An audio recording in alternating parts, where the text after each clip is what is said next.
think that that's my right. Some people think that I am damned. Some people think that I'm a part of a conspiracy to take over the world and rule with an iron hand. You see the protocol of the elders inside is true, and I am a member standing.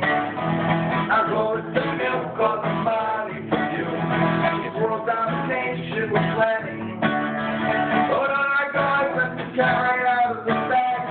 Will you please keep my secret, I pray? Cause I'm undercover as a singer-songwriter right here at the Sidewalk Cafe. Some people ask if I'm Middle Eastern. Are you Middle Eastern? Some people stare at me with hate. Some people want to know if I pick up every penny, so they toss them at me and quickly drive away. Some people think that that's my right. Some people think that I am there. Some people think that we should pack up all our bags and get out of the promised land. You see the protocol to the elders and I in the room, and I am a member standing. Our goal is to milk all the money. World domination we're planning. Oh, no, I got left to carry out of the bag. Will you please keep my secret, I pray? Cause I'm undercover as a singer-songwriter right here at the Sidewalk Cafe.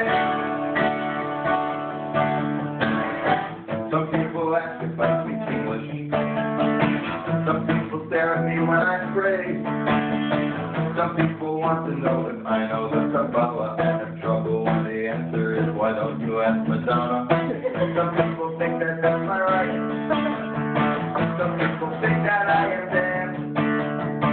Some people think that I'm a real threat to world freedom and that I will turn their oil into sand.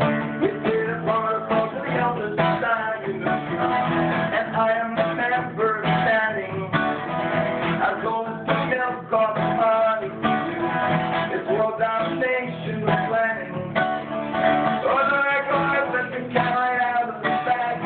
Will you please keep my secret, I pray? Cause I'm undercover as a singer-songwriter right here at the Sidewalk Cafe.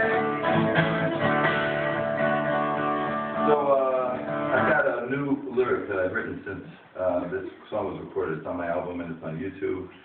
It's seen about 150,000 times, which I like to say is pretty darn good for somebody who's not 16, female, and in pajamas.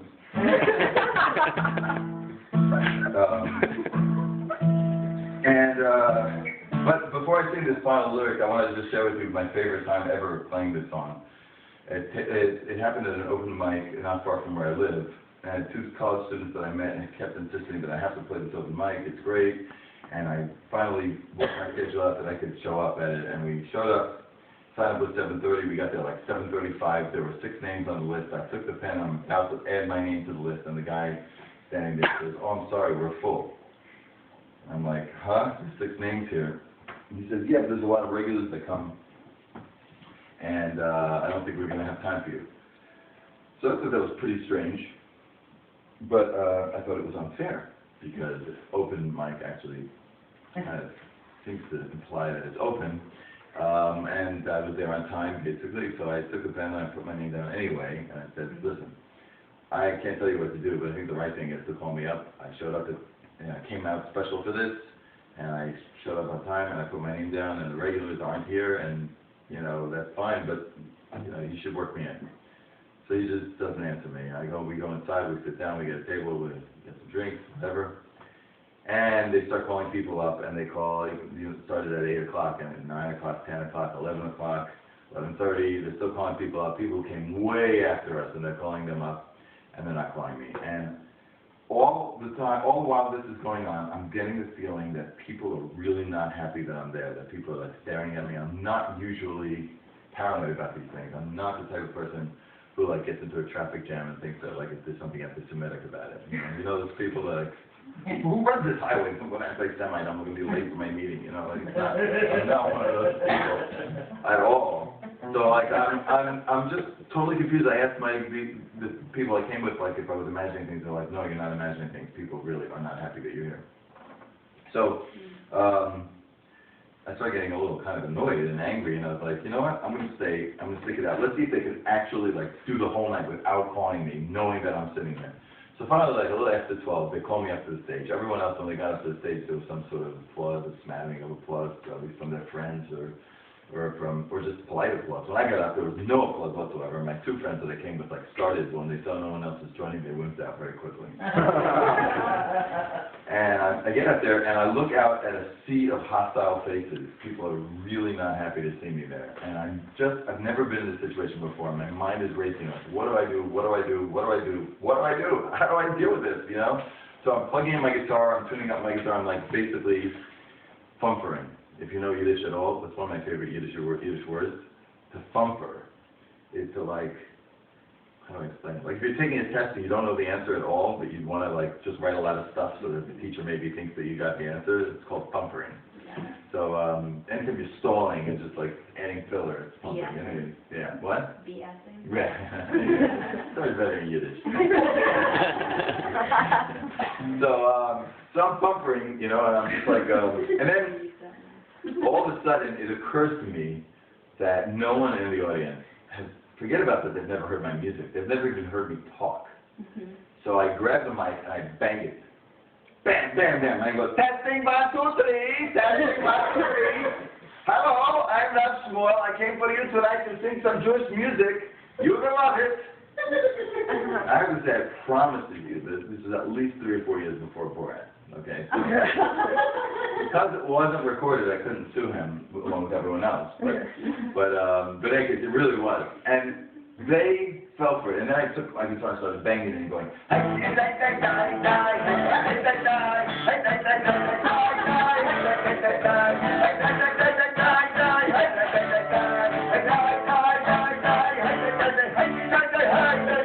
just like in the most obnoxious way, you know? And they're horrified. They're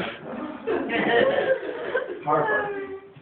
And I did this way past what was morally correct. I was kind of angry, you know? So finally, it was just so bizarre. Like, they were really, you know, and I just stopped and I looked at them and I'm like, I'm just kidding. And they wanted to exactly that. They all burst into, like, relieved laughter, like, I just get a slapping each other on the back, and they're like, the whole place is totally, like, rocking. Like, I was so happy that I'm kidding, you know? And then I sang them this song, protocol song. And, okay, and then 2 other songs afterwards. They gave me a standing ovation afterwards. And what was most amazing was how everybody had to come over and tell me how important it was to their friends to have had that experience. that was my favorite time ever playing this song, and this song. Anyway, so I've added a lyric since, and the lyric goes like this, and we'll end with this for tonight, and it goes like this. Dumb World. I'm sorry for Dumb World. Some people ask me if I'm Amish. Some people think I'm a big joke. Some people think that we would make up a big lie and say that hypocrites are people of smoke. Some people think that that's my right. Some people think that I am damned. My next assignment in our quest to rule this world will be as frontman in a heavy metal band. It's the protocol of the elders society.